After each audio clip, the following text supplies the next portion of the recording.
Good afternoon and welcome to the Caregiver Teleconnection. My name is Glenda Rogers and I'm going to be your facilitator for today's session. Today we have with us Dr. Jamie Huysman, and he is going to present the second part of how to heal from a toxic relationship. So glad he's with us today. Before he gets started, let me tell you just a little bit about Dr. Jamie. Jamie Huysman built his innovative healthcare career on the premise that necessity is the mother of invention. His belief that the resilience of the human spirit and collaboration are key to our country's health future is the core to his philosophy. He is a fierce advocate of patient-centered healthcare and a workforce in touch with their own wellness. He has almost 30 years of medical and behavioral health experience in nonprofit and for-profit corporate leadership roles. Today, he works in provider relations and governmental affairs for WellMed Medical Management, a San Antonio, Texas-based physician-owned primary clinic organization. And he also is the WellMed Chief Compassion Officer. Jamie, thank you so much for being with us today. No, thank you always, Glenda. And I see so many people here that I recognize from before. So I really appreciate you all coming. If you were there last month, and if you weren't, obviously we have a tape presentation, you heard about high conflict relationships, which I affectionately call TAR, toxic abusive relationships. So as caregivers, often we find ourselves in, taking care of our loved one with ghosts and goblins from childhood. And I wanted to do this two-part series to show how caregivers literally being thought of before with codependency should start seeing their lives more through a trauma-informed lens. So last month, we talked about high conflict relationships, how to say goodbye to a toxic person. Today, we're going to talk about recovery is tough, but you're tougher. And I know that as a caregiver. Next slide. So I so appreciate it, Minerva, you're going to be doing this, and I'm going to try to whip through this because there's so much information, as Glenda said. But let's figure out what our why is if you tuned in today. I don't want you to go painful on me. I am a trauma therapist. I'm going to ask you to go inside. If you checked in here because you liked or was intrigued by the first one and realized that may well be something that resonates in yourself, and today you're here to recover, I want you to make sure that you figure out your why and not stay there too long. So I'm going to ask you to go inside for about 15 seconds. That's it. Go inside and figure out what's your why today. Why are you here? Why did you tune into? Let's determine, how to say, how to recover from a high conflict relationship. Okay. So if you will, let's close your eyes, put your feet on the ground and feel the floor through your shoes. And if you're barefoot, the floor through your feet. And let's take the next 15 seconds to go inside and make it not so painful. If you touch on it, come out of it quickly. What is your why today? Starting right now.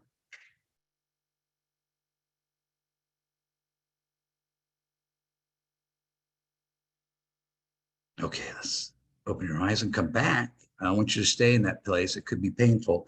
I want you to do that simply because we do need an internal motivation here.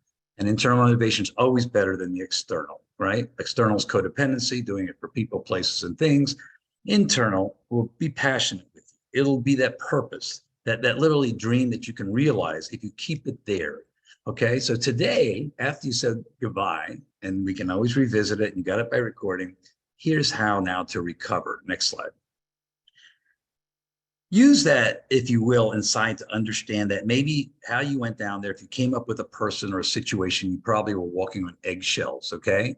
So what's it like to walk on eggshells? Well, it's not fun. I call it dysregulation. If you've heard me before, you know the trauma model is how regulated we feel, how much fight, flight, freeze response we have, how calm our nervous system is. Well, when you're actually in that type of relationship, you are walking on eggshells. You're dealing with somebody in front of you who is making you feel dysregulated.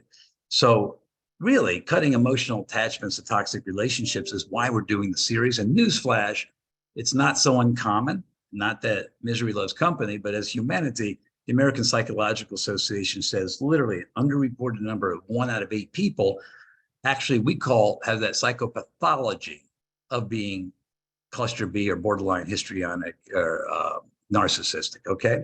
So I want you to understand it's real. And if 1 out of 8, that's about 30 million, right? then probably collateral damage of people in their sphere could be upwards of 150 to 200 million. That means we've touched somebody like this in our lives. Next slide. So you're here because you want to keep calm, right? I'm here to say, keep calm and clear out the toxic people in your life. If you need a reminder why you're here and it's time to say goodbye, these toxic people never let things go. They can't move forward. They bully you, right? I know I see that somebody's going to say toxic relation without dumping them. I'm not saying without dumping them. I'll get to that though. That's modified contact, but we'll get there. Thank you so much for that insight. But if you want to see why we're here, you may be talking about somebody who can't move forward, has that shame issue, that black and white, what I call, and maybe some of you tuned in, the fixed mindset. Okay, they can't bear witness and meet you halfway. They bully you. They create drama all the time. They never take accountability. Instead, they often play the victim. And instead, they act out of fear and insecurity.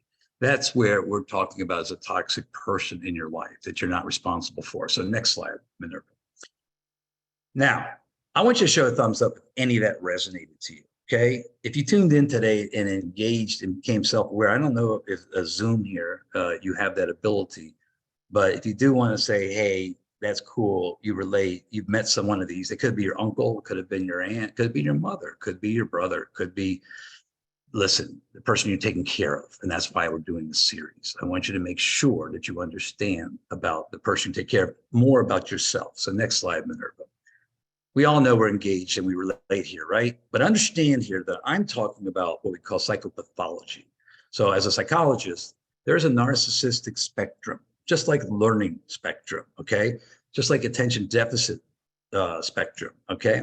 So everybody here, I want to clear this up, has some sort of healthy narcissism, okay? Narcissism is the stage of development that was coined by Sigmund Freud, usually between 4 and 6 years old, when we're supposed to develop, I know, object constancy, meaning we're supposed to let go of our mom and dad and realize that they're going to be there for us, okay? That is a normal stage of development. Healthy narcissism is you have adaptive, flexible traits. You really do. All of us have that.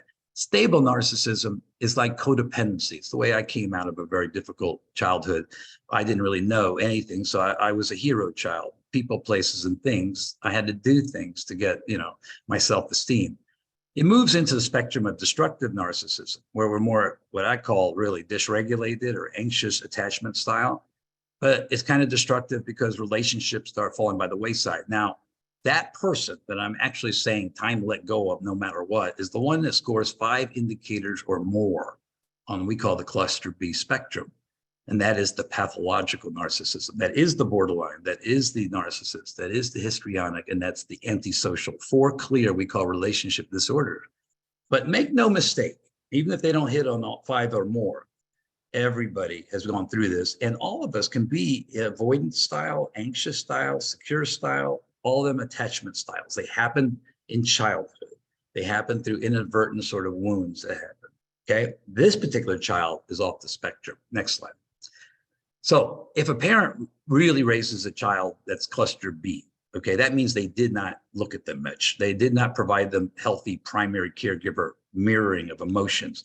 They literally were left on their own. They found the world to be so unsafe that they were going to kill or be killed, and they had to develop a strategy in that narcissistic stage of development. So they put on a mask. That mask is there forever and ever and ever. When the mask comes off, believe me, that's the image. There is really a depressed, anxious, sometimes suicidal person with no real self-esteem. But they project an image that you probably have seen. They're very, very good, and they make it to high places. And you ever heard of the CEO that was psychopathic? Yes, you can do that and be that. You've had doctors, lawyers, Indian chiefs. All of them had attachment disorder, difficult time in childhood. Later became the image and something else. But they had no empathy. That's had in childhood, no accountability, and they project, they blame, and they became this particular disorder. So that mask may have fallen in front of you, but the mask may has not. I know people and patients of mine that had a brother that they didn't realize was cluster B until they were 65 years old. And they went and took care of a caregiver. They take care of their loved one as a caregiver. And the first thing they did was try to get the wills twisted away, cut out the other family members. And that too does occur. So understand that mask can stay forever. You may never notice it. Next slide. That is a toxic person, right? Remember, This is a relationship in a nutshell, okay? A relationship with a narcissist is, okay, instead of being accepted for who you are, flaws and all, listen, we're human beings, right? We're crushed, beaten up. I call it death by 1,000 cuts. And basically, the lover or person then kind of turns into our captors, and then we become trauma bonded to them. We can't leave the relationship, and we lose our freedom bit by bit by bit by bit. So the more you stay in relationships like that, the more you have to really give up your values, the more you become dominated, the more you become a prisoner. Next slide. That, I hope you understand, is the relationship in a nutshell, right? Today you're here because you want to heal your life. And I tell you, you want to heal your life, not because your alternative is so bad, but it is terrible. It is terrible. We've all met one. I actually went through a relationship like that many years ago. Okay. But your body will always keep the score. So I'd love for you to get that book by Dr. Bessel van der Kolk, says The Body Keeps the Score. It's about trauma. Your mind can do anything, project, deflect, deny, but your body, okay, keeps the score. That's your health. So when you're in a relationship with one of these people, you kind of have a mental fatigue, cognitive sort of challenges, headaches, dizziness. TMJ could be going wild, depression, your immune system goes, your renal, failures happen more. Your cortisol level go up, inflammation goes up. The body keeps the score, okay? That's how toxins affect our body.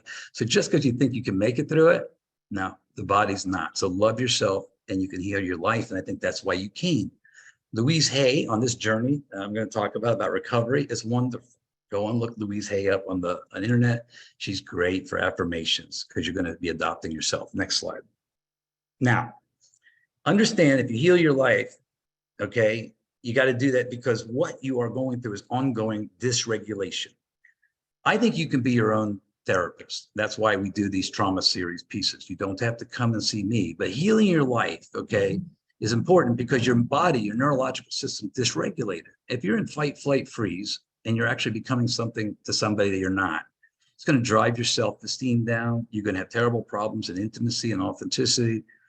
Listen, the fears of abandonment, all these is like walking on the eggshells, right? And somebody is pulling the string to your brain. They're renting space in your head. But hopefully by the end of this particular presentation, you're going to raise the rent and kick them out. Next slide. So it's about your body. It's about that. But let's start our foundation today. I know you're going to start feeling guilty. I already saw a chat in there. How are you going to get rid of somebody to keep them and this type of thing like that? No, you don't ever have to feel guilty about removing a toxic person from your life. I don't care who this is. Okay. It doesn't matter whether somebody's a relative, romantic interest, employer, whoever it is. You don't have to make room for people who cause you pain. Realize that. It's one thing if a person owns up to their behavior, is accountable. We are all human beings, makes an effort to change. But if a person disregards your feeling, projects, violates your boundaries, you feel like hell, like I said, and your body's getting worse and worse, you can leave, and you should. And those who are in a relationship or have to take care of a loved one, we'll talk about modified contact in a minute, but don't feel guilty for what you're doing. It's the best thing for you. Life ain't a dress rehearsal. Next slide. So the best revenge is living well without the person, okay? The best revenge is not fighting. The best revenge is not jumping into the mud with the pig, okay? The pig likes it and you're gonna get muddy. So the best revenge is living well and realize you can live without them. And instead of them dominating yourself, you adopting yourself. Next slide. So the antidote is taking your oxygen first, right? I'm asking you to get to a particular place. And the beauty of that place is pretty best said by the Japanese, where they said we have 3 faces, okay? That's the first face you show the world, right? Second face you show to your close friends and your family. The third face is that you never show anyone. It's the truest reflection of who you are. What coming out of a relationship like that is addressing the third face, okay? The hurt, the need to be codependent and stay in that relationship, okay? Now, a narcissist or a borderline or cluster B only has one face, the image, and it falls off. Next slide. It's so important to understand that trauma permanently changes us, and that is a trauma. Narcissistic injury and what we go through changes us. Dr. Gabor Mate, I often quote, is on our board at the Polyvagal Institute. He says it, okay? It just changes us. It's not what happens to you, it's what happens within you. And if you're not doing it for yourself, do it for your next generation. Do it for the kids. Do it for this world. Okay, I started a charity with some wonderful people, and we call it the TAR Network. And it's basically parenting classes. You don't have to create these people. You can connect, you can understand, to be fair, consistent, and available. But it's up to us to bring peace on earth. It's up to us to break the generational trauma. And like Mother Teresa says, if you want peace on earth, okay, love your children. Next slide. So we're forever changed by trauma. This will forever change you. It changed me, by the way, years ago. I realized my values were down. I became somebody I shouldn't have become. And I had to do this too, because trauma creates change. You don't choose healing, okay? And healing is about creating change. It's about really getting inside. Trauma is kept in the body, right? So the experiential interventions out are more in the body, okay? It's a time for us healing deep emotional trauma. Understand that you're going to have to go inside to do this. I often tell my patients, you cannot read your way out of trauma, okay? You got to continue to get to the same emotional experiences and go inside. I'm going to show you how to recover, but it's really experientially, and that's a good thing. Next slide. So on this road, okay, what are we healing from? It sounds like a person, right? The boogeyman, the devil, right? It sounds like a deal with the devil. And it kind of is. We're actually healing from narcissistic abuse, okay? As children, the narcissistic stage, these wounds that we had as children, okay, is called complex PTSD or childhood PTSD. This sort of beatdown and emotional killing and death by 1,000 cuts shifts and changes us entirely. Narcissistic abuse happens in the work site. It happens with your loved ones. If you're a caregiver, it happens with somebody else there. It's when two people aren't meeting halfway. They're not bearing witness to each other's pain. They're not supporting each other. They're dominating and they're pushing and the other one's acquiescing. Narcissistic abuse happens. It happens in political circles with like Putin and his entire country of Russia. It happens in relationships, right? It happens here in America too, in a global way. Next slide. This is very important for us to point out that this is an emotional healing journey, and you can actually do this journey. And in fact, it's a must to do this journey, not for yourself, for your kids, for your brother, your partner, your sister. Okay, you have to become aware. Remember, I always talk about awareness, transformation, and self-love. That's the steps of getting better. So you got to be aware and come out of denial and face the truth, which is like John Kabat-Zinn talks about radical acceptance. It's a radical accepting concept to know you're in a relationship with one and you're actually going down the tubes. Why powerful things like Caregiver SOS and support groups work is sharing your story with somebody, you know, how AA works with a sponsor, okay? And our website, if you go to TAR Network, which is a charity, we have TAR mentors, toxic abusive relationship mentors, people who've gone through this. It's a surrealistic journey, right? If you haven't gone through it, it's tough. I taught psychopathology at Florida National University. Listen, until you go through it, you really don't know what it is. So after you're sharing your story, then you get paying it forward. This insight today, I hope, leads to action, personal responsibility. You deserve better, right? And then this is why I'm going to talk to you about growth. These are the steps. Emotional healing is a journey, and you're on it right now if you started today. Next slide, Minerva. So think about this. We're going to kind of start this process. Healing comes from taking responsibility. When I was in that relationship years ago, I had to look at myself and say, why the heck would I take this emotional abuse? What the heck is going on here? It couldn't be that person, right? That person's going to stay the same, y'all. We're going to tell you can't change that person. That's a neurological default. Okay. So why am I sitting here taking this stuff? Is that really how I view myself? Healing comes from taking responsibility to realize it's you. Complex PTSD and healing is about, you know, it's you and no one else that creates your thoughts, your feelings, your actions, right? That wonderful serenity prayer, grant me the serenity, accept the things I cannot change. You can't change this person. You won't. You can try forever. Okay. The courage to change the things I can, that's your response, and the wisdom to know the difference. That is it. Next slide. So as we look at ourselves, understand the definition of complex PTSD. Okay. And I'd love for you, I'm on the advisory board there, go to the cptsdfoundation.org. Fabulous sort of things they've got. It's a charity, you know, they're low cost, affordable, sort of transformational tools. Remember awareness transformation? So us at the TAR Network talks about awareness. They do transformation. But if you want a definition, the big T that you think about as trauma is that emotional, physical, sexual abuse. The big T is going into war, losing your leg, watching somebody die in front of you. The big T is a terrible car accident where your life is shifts. Everything in your life shifts. That's the big T. Trauma is huge. But complex trauma, okay, is when the last 10 years of your life triggered the first 10 years of your life. So what does that mean? That means something felt, alike to me. Why did I take that emotional abuse? Well, heck, as a kid, I did that as well. I calmed down my parents. I calmed down my mom. I was there. That felt normal, felt like a glove. So complex PTSD is childhood PTSD, complex PTSD. The big T will trigger the small t. Almost anything triggers CPTSD.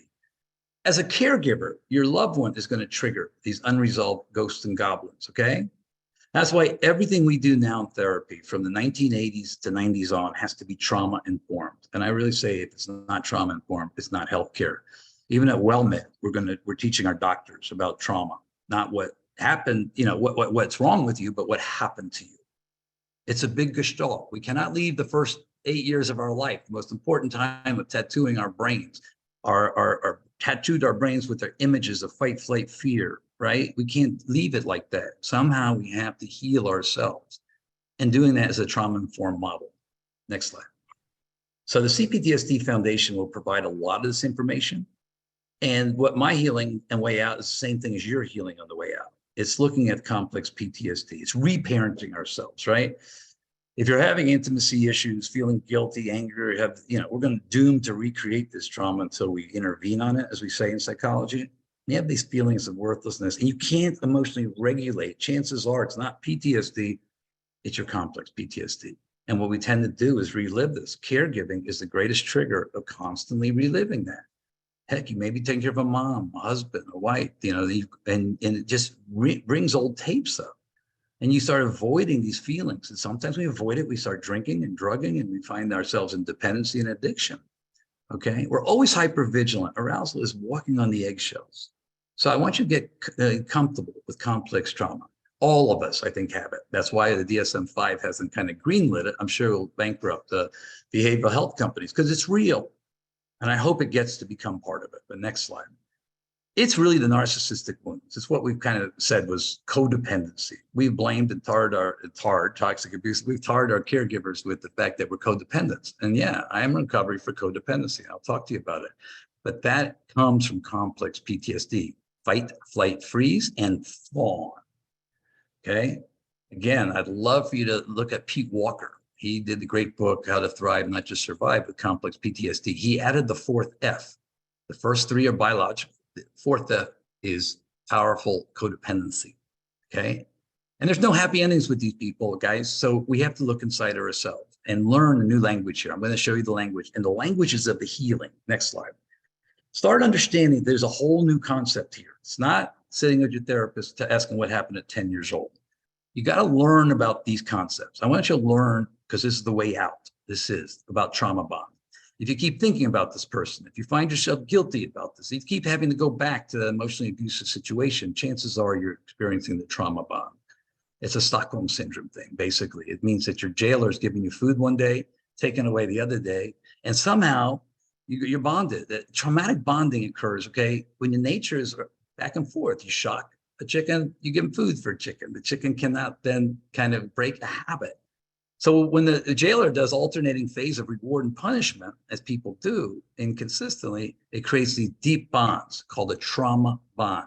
Mm-hmm. That's what healing our lives is going to be about, is getting rid of the trauma bond and embracing ourselves. Next slide.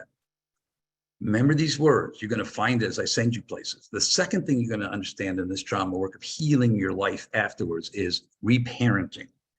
I don't want you to blame and shame parents. Yes, I do a lot of expert witnessing. Those that are charged with felonies and say, I love you, I've got a problem with that. They deserve consequences. But for the most part, parents who probably copied other parents. I think my grandparents did exactly what my parents did. And that was, my daughter will say, affectionately, a poop show. So we would watch it with my grandparents. I'd watch it with my parents. But reparenting ourselves is realizing something wasn't right there. Okay. When they're in my life, when I was a child, no one will ever want to marry you if you act like that. Buck up. Come on. Don't be weak. Focus on your future. Eyes on the prize. This kind of toxic positivity. Nobody really listening to you. Stay busy. Failure's bad.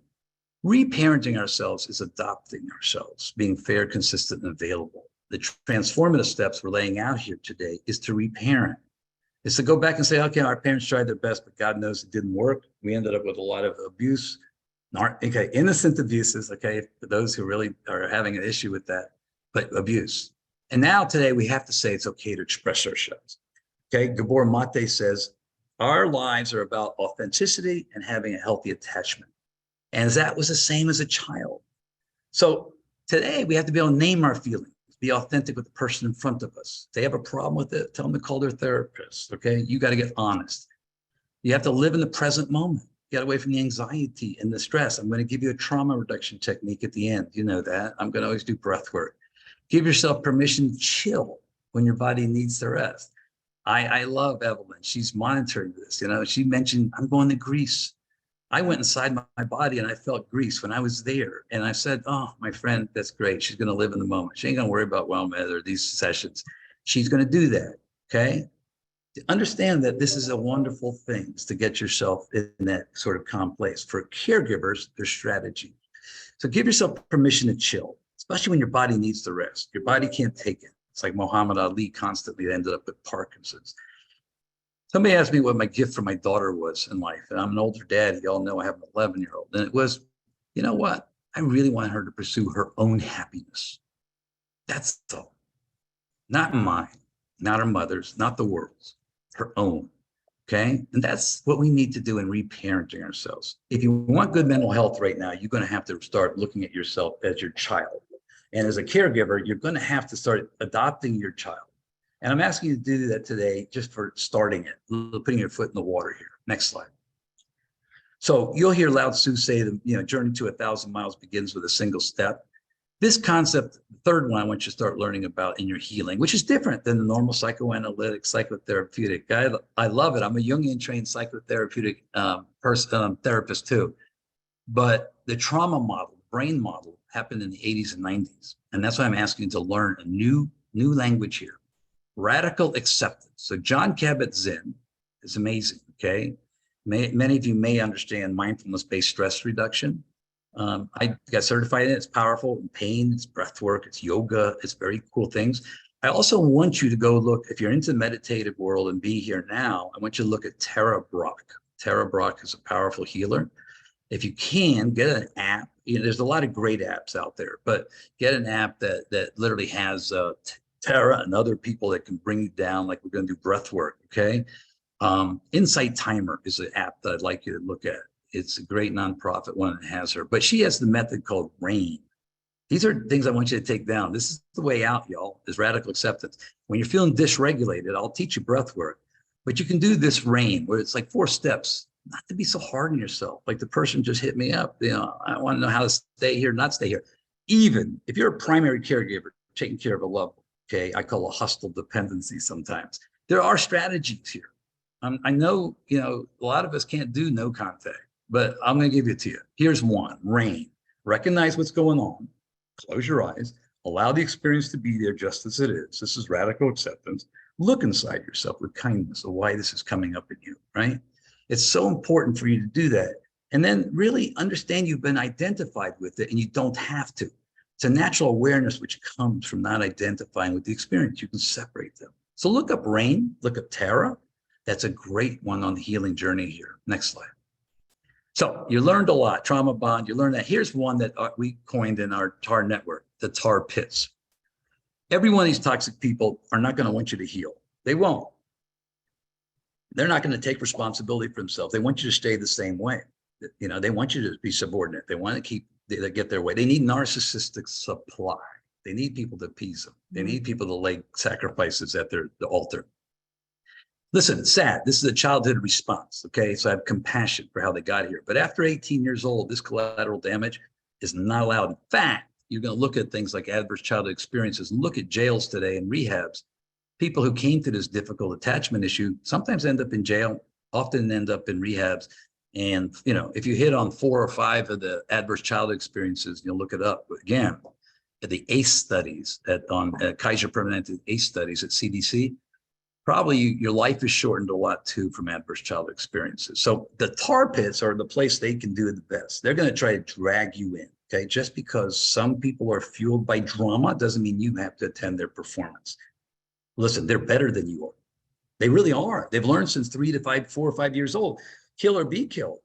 And if you have a conscience and you have empathy, you're done, because they don't. So they can take you to the mat.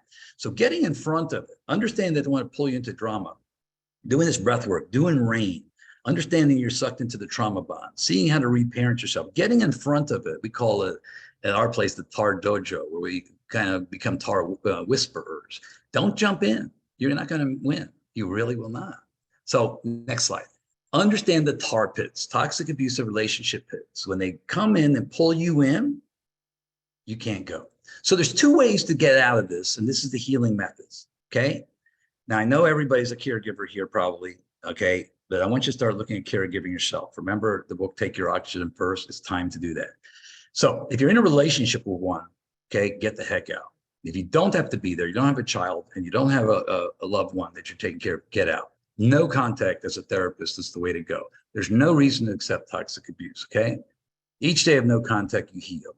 Through no contact, people can really find ever-increasing distance from the malice that almost permanently ruin their lives, and they start putting in the breath work. They start putting in the rain. They start putting in the reparenting, and you get further. So no contact. I tell people, take the names out of your social media, take it out of your telephone, anything. Okay, they're going to go find more supply, guys. You don't think you're that important when to a narcissist. They'll find it and they'll discard you anyway. That's how they do it. But if you're feeling guilty about it, I often say as psychologists, many of the caregivers who have been on this call with me, the higher your guilt, the lower your self-esteem. And the higher your self-esteem, the lower your guilt. So if you're feeling guilty, it should be a gift. Go out, do yoga, go out, take a walk, go out, do breath work, go get rain, go to a beautiful, support group at Caregiver SOS. This is times now to understand if your guilt is high, you need to heal yourself. But no contact is the best way. Now, a lot of people can't. A lot of people have to raise a child, and unfortunately, they weaponize children to have modified contact, and I'm going to get to it in a minute. But no contact, if you can, is the way. You can't change them. You can only change yourself. Next slide. So as you look at this, I want to, has anybody ever tried to go no contact with somebody? I mean, the guilt, you recognizing what I'm talking about, all with some of the feelings that you have. I can't get out of this. I don't want to get out of it. I feel guilty. I'm going to abandon them. Guess what? That is their greatest fear. At the end of the day, people do abandon them because why? They have to if they're going to live their lives. So if you ever did go no contact, it's tough. Next slide. But the next one I just happened is if you have a child with them, even if you're caregiving, okay, they're going to weaponize everything around them. Okay. And I deal a lot with parental alienation. I think it's the worst abuse of all. Okay. A child has to understand that they're half mom, half dad inside their soul. When parents, alienate and put down the other parent, they're really killing a portion of the child, and the child's feeling less and less about it. And the child becomes, the instrument of, gosh knows, I'm going to get back at this person, revenge. And instead of co-parenting, it becomes a weaponization and psychological war. So when I go to court, often I have to educate judges and lawyers about this disorder, and that the first thing they'll do is use anything in their power to get back at the person, okay? Because guess what? You've done the worst thing in their life. You're a self-fulfilling prophecy. You've abandoned them, which they expected all along. But you've done that, and you had to for your own health. You didn't abandon them. You got well. So let's talk about modified contact because you're a caregiver as well. Next slide. Parental alienation is very similar to this, but modified contact, I want you to avoid the tar pits with your family. Gosh knows, guys, okay? I don't have to tell you about your family members. I bet you everybody's on Richter scale of dysregulation right now, thinking about the person who's most came to them when I did that exercise before. Okay, it's okay to cut toxic family members out of your life. And blood ain't thicker than peace of mind. I work with kids and I work with adults, and you don't have to deal. If a person's going to abuse you, you don't have to deal with that unless you're a caregiver. And then caregiving, you will definitely have to get a whole group in. Now, if you're the main trigger or they're the main trigger in your life, you're going to put family together. You'll put church, synagogue, ashrams together. You're going to put a plan together. You don't have to be the person who's right in front of them. You have to be the quarterback of a good game here and start understanding that modified contact is I can lead this from behind. I don't have to be the front person. Okay. When they tee off on you, I just want you to know what they're doing. It's not about you. I never want you to take it personal. They're teeing off on the person that abused them in childhood that they couldn't talk to. Okay. You become, as the intimate partner, and that happens in caregiving, it happens in marriages, you become the projection of that abuser because they couldn't say anything to them. So now their issues are popping up and they're going to say it to you. But I want you to avoid the tar pits and think about modified contact. Here's a way to do it. Next slide. I want you to become, again, accustomed. Has anybody ever tried modified contact here? You could just think to yourself or send me a hand or a heart. But I want you to think about this because modified contact is doable, okay? All of us have to. As a therapist, we have to deal with sometimes parents that have kids. I have caregivers that take care of loved ones. Let me tell you the best technique known to mankind, and it works if you work it, as they say in AA. Next slide. Okay, I want you to understand modified contact is this. I want you to hear this loud and clear. There is a theory that has been come to fruition in psychology since the 1990s, and we call it the gray rock technique. You're a caregiver and you got one of these highly inflammatory sort of X's, 2s, or even a person that's making you on eggshells. The gray rock method is a practice where the individual becomes emotionally non-responsive, boring, virtually acts like a rock, a pebble in the driveway. Okay, emotional detachment. It serves to calm and undermine a narcissist's attempts to lure you into that tar pit.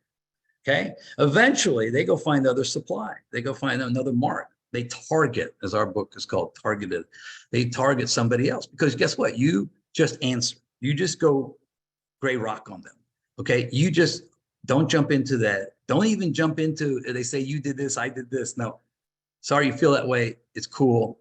Go gray rock on them. Become emotionally non-responsive. Become like the gravel in your driveway, whether it's your loved one you take care of, whether it's a partner you have, whoever you know has fit the bill of this toxic relationship. They're there for the illicit reaction.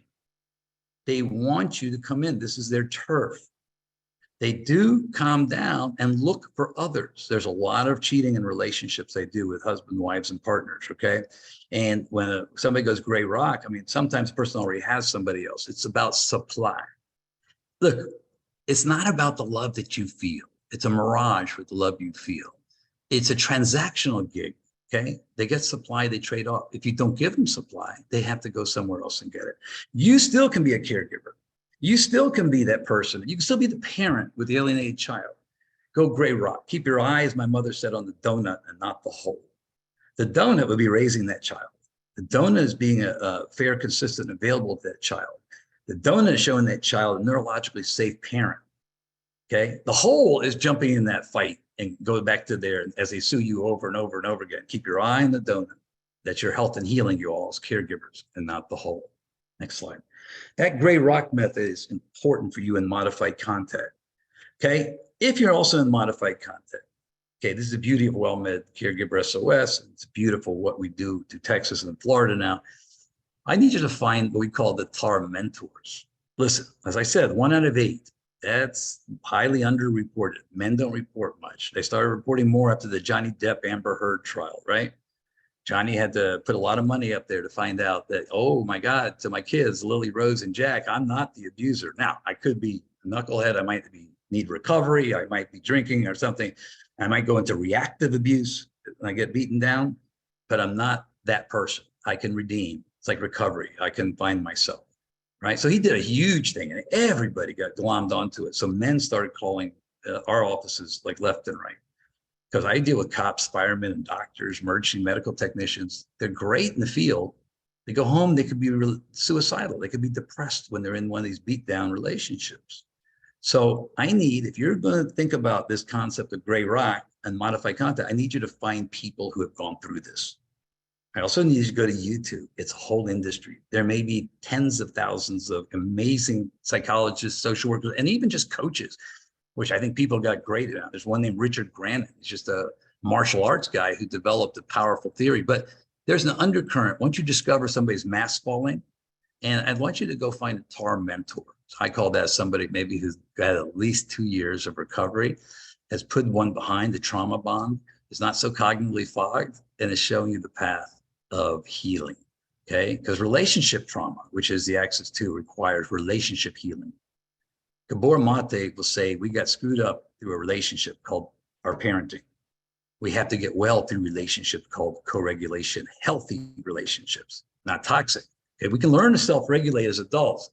Okay, But if we're not in a healing, healthy place, if you have a toxic community, you have a toxic group, and like with WellMed, we deal with toxic work sites sometimes, you're not going to get well. So realize that just one act of kindness that you perform can turn the tide of another person's life.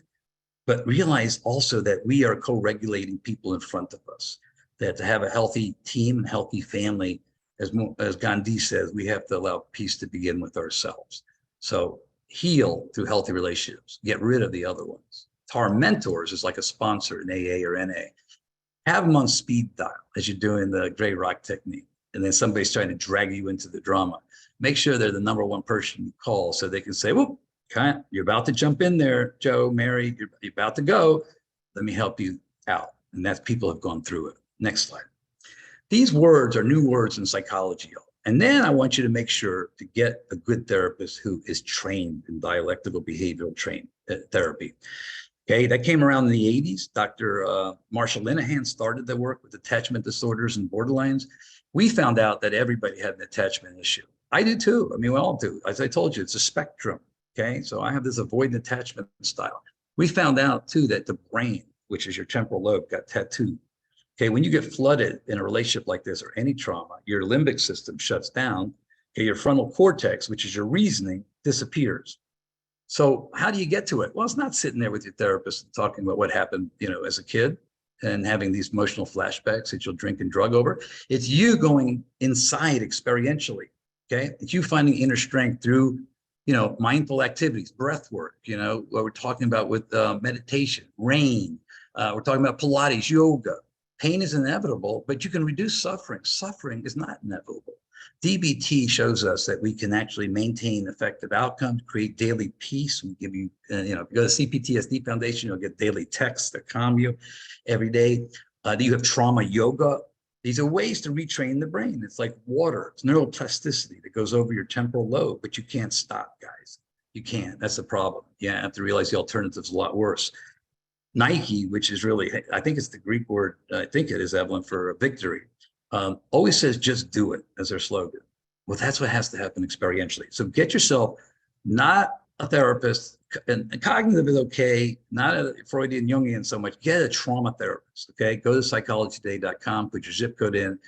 Dialectical behavioral therapy is the way. It's experiential way, okay? And it's about therapeutic stuff. You can be your own therapist.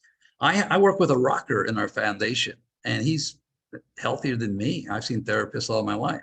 I said, how'd you get to be so healthy, Frank? He's played with the Rolling Stones. He's music director of The Who. He said, Jamie, I picked up the guitar, shoved it next to my neurosystem at 10 years old, and I started healing through rock bands. I said, oh my God, you're right. That's emotional self-regulation and social. So if you ever think about rock, John Lennon was insane. He had the worst childhood you can imagine. Adverse childhood experiences, abandonment, you name it. When he got into the Beatles and co-regulated with them, because, John and George, George and Ringo and Paul were much more grounded. He got to the most creative place in his life, co-regulating with those guys, and he calmed himself down. So what Frank said was so right. He picked it up. He says his brother's narcissist. I said, well, you got a problem? She says, no, this is my healing. You can be the healer. I'd love for you to come see a therapist. We can, reflect to you, and we'll be there, safety. But you can do music, art, yoga. Put it in your calendars, ongoing. This is a way to reparent yourself and change your temporal lobes, okay? It's experiential. Next slide. So we create a lot of learned helplessness in psychology. I want you to come back to yourself now. I want you to understand today's the first day of the rest of your life. Next slide.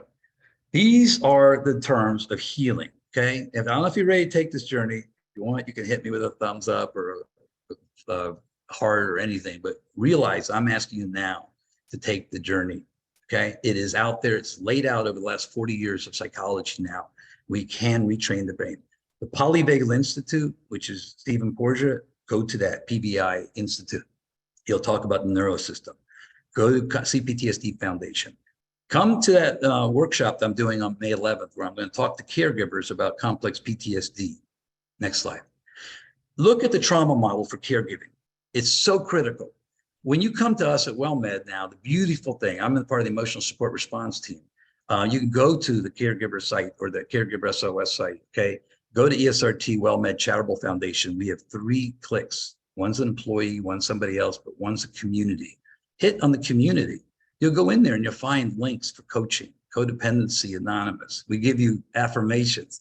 What I'm going to do is Dr. Weil's workshop for you right now, do 478 breath work. You can also go to my website if you want. It's pretty laden with trauma paths. I don't make any money from the charity, y'all, just so you know. It's a personal mission.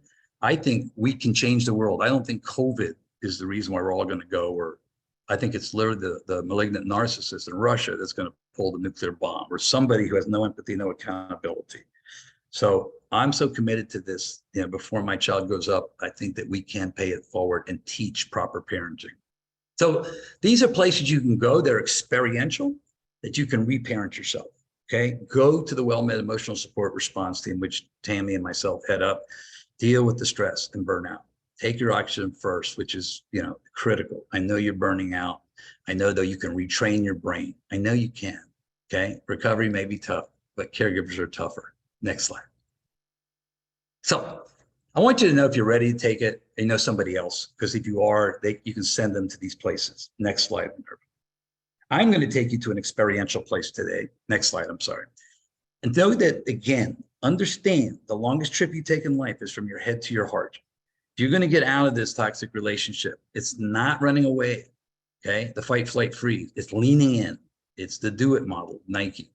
Understand you can't read yourself out. Beauty, Pilates, yoga, go in the gym. That's your emotional self-regulation, breath work, meditation.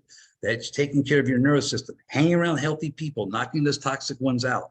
That's all we need. That's what Frank does, picking up the guitar. He plays with the Stones and the Who. I've never seen a calmer guy in my life, and he's just there. Next slide. So understand here now, you need grounding techniques. This is the toolbox, okay? There's self-help practices like RAIN I gave you, breath work I'm going to do. Okay, grounding exercise help you focus on the here and now. It's gratitude journey. It is the walking around. I have doctors, I ask them to go take the 2-minute walk when they get in a fight, flight, freeze. These are grounding exercises. I work for the cops and firemen before they go into burning homes.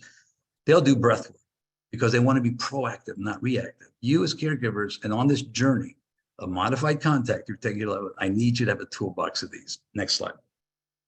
So when I go to the grounding exercises, they take me from dysregulation to regulation. So with the loved one, if you're going through this, choose one. You can go. This is your nervous system, guys. I'm asking you to be your own trauma therapist. You're feeling you're walking on eggshells. You got a loved one. They're triggering you. It's your complex PTSD, probably, the ghosts and goblins. Okay, you can go from hopelessness to hopeful. You can go from despair to encouragement. You can do it in less than 80 seconds. I'm going to show you this. This is what we do with our nervous system. We reset it. Okay, we do this at Well-Med when I come into dysregulated teams. We just start breathing. And this is the beauty of it. Next slide. We can be our own therapists, caregivers. We can learn self-awareness, the proactive. We can reduce our anxiety, our anger, our stress. I'm going to show you breath work, but to be frank with you, Evelyn's got a cool one too, sitting there in Greece. I'll tell you about that as well. Breath work is something you have all the time. It is a beautiful thing. It's only human beings can do breath work and really have a chemical reaction. Animals cannot. Next slide. Beautiful part about breath work, you can actually ground yourself on 2 feet, transform your body chemistry, okay, and return control back to you. I've often seen people out of control in their minds, okay, get most controlling in their environment. So the attachment disorder is totally always out of control. They just can't get back there. But we have it in ourselves too. Sometimes I can't tell one from the other in relationships until after a while they do the breath work and get empathy and accountability. But breath work will return control back to you in the moment in less than 80 seconds. Next slide. We're working with our vagus nerve, y'all. Vagus nerve goes from the cortex of our brain through our healing organs into our gut. What does that mean? Well, it's called the vagabond vagus nerve. And we don't ever befriend our nervous system, right? This is the way we can regulate ourselves, is grounding techniques. In that modified contact, okay, and learning how to break the trauma bond and reparenting ourselves, have a grounding technique, okay? Breath work will do all this, okay? It's in fact, it was created for better sleep. And we found out with first responders, it allowed them not to run into situations. For us in healthcare, it allows us to be more proactive. For you as caregivers, a family caregiver, it's a way of getting well-being in the middle of psychological health, okay? So next slide. The beauty of this is I'm going to show you breath work with Dr. Weil. So go to YouTube also after this and go to 478. And Dr. Weil's wonderful integrative medicine doctor. And honor of working with him years ago. He has 478. He'll do a little 2-minute video. He does it better than me. He does it with your tongue up, but I'm not going to do that right now because this works just as well. But 478 shifts the brain. So if you do it in the moment, it'll calm you. If you do it 4 to 6 times a day, it allows you to be proactive. You need no license. You don't have to go see anybody. You can pass it on to your loved one. Carees, people you take care of, I get them to get trained. I have people fighting sometimes in clinics. I have the patient doing 478 and the medical assistant, they come back and reset, have a conversation again. So this is how you do it. I'm going to do it with you. I'm a trauma therapist, so I have to end this with an experiential grounding technique, right? Again, if you don't want to do the breath work, you can go to that safe place. That's what everyone's talking about, Greece. That was my safe place. You can also, do gratitude. You can pray, y'all. You know what praying does? It's a neuroregulator. Okay, it shifts the temporal lobes. It allows that water to go over it. All these are grounding techniques, but I'm going to show you breath work because it's so easy and so effective. So this is how we do it. When I ask you to close your eyes and breathe in, you'll breathe in through your nostrils for 4 seconds. You'll hear my voice, but from then on, it'll be yours. You'll pass it on to the next person and your loved ones. Keep it in your mind for up to 7 seconds. If you want to picture peace or butterflies or rainbows or some guided image, feel free, or just stay silent. But when you exhale, it's a physiological response. Exhalation is like this. Exhalation, like the passion, because that's what triggers the vagus nerve. Remember, it goes from the cortex of your brain to the healing organs into your gut. And then you do that over and over and over, it'll calm you. Go on to Facebook if you want to put vagus nerve work. Go on to YouTube, go anywhere. It's fabulous work. It's experiential work. I'm going to try it now with you. If you'd like to try it, if you don't want to do it, I'm a hypnotherapist. I don't want to commandeer your brain. Integrity is your life. You can also go and pray, and you can stay silent. You can meditate, do all those. But those who'd like to, if you close your eyes, all of us should close our eyes, even if you do an alternative grounding technique. Put your feet on the ground again. Feel the floor through your shoes. And if you're barefooted, feel the floor through your feet. Okay? But with your back upright with respect. Let's just do 4, 7, 8, simply 4 times. Okay? So now breathe in through your nostrils for 4 seconds. Keep it. Swish it around for up to 7 seconds. Blow out with passion for 8.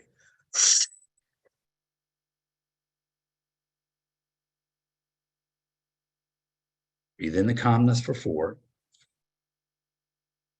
Keep it. Swish it around for up to 7. Blow out with gusto for 8.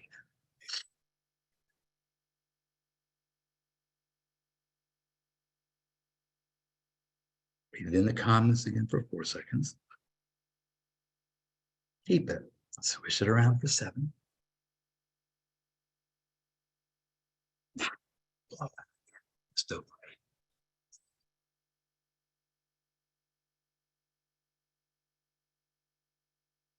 Last time. Breathe in the calmness for 4. Keep it. Swish it around for up to 7. All the anxiety feeling in this moment for 8.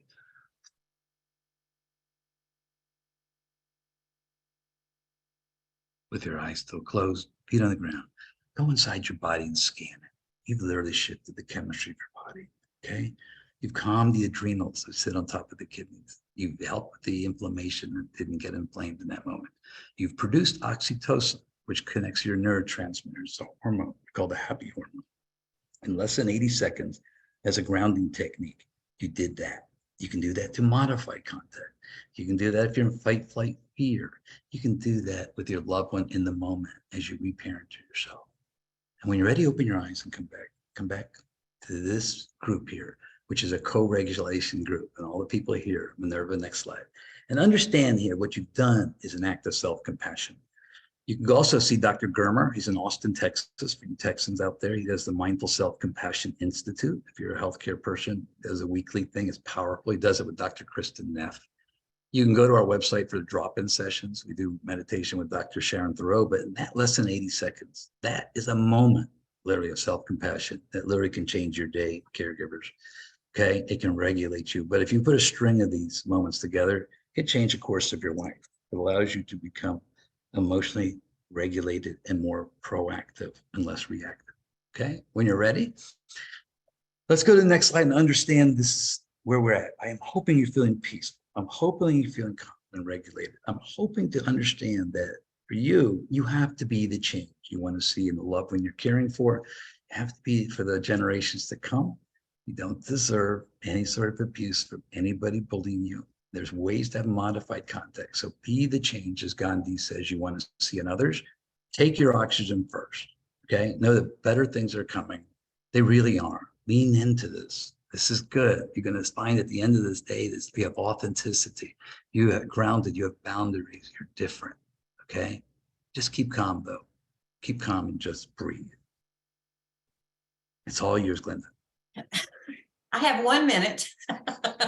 I said Dr. Jamie had a lot of information, and he did. And wow, he and I have been doing this for many years together.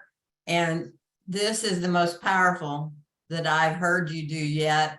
I did not hear the first session, and many of you may not have either. So I'm going to go back and watch the podcast for the first session you did, and then do this one again. The information was absolutely wonderful. I have been taking notes as I've been going along. And so within a few days, you're going to receive a follow-up email if you registered for the session today.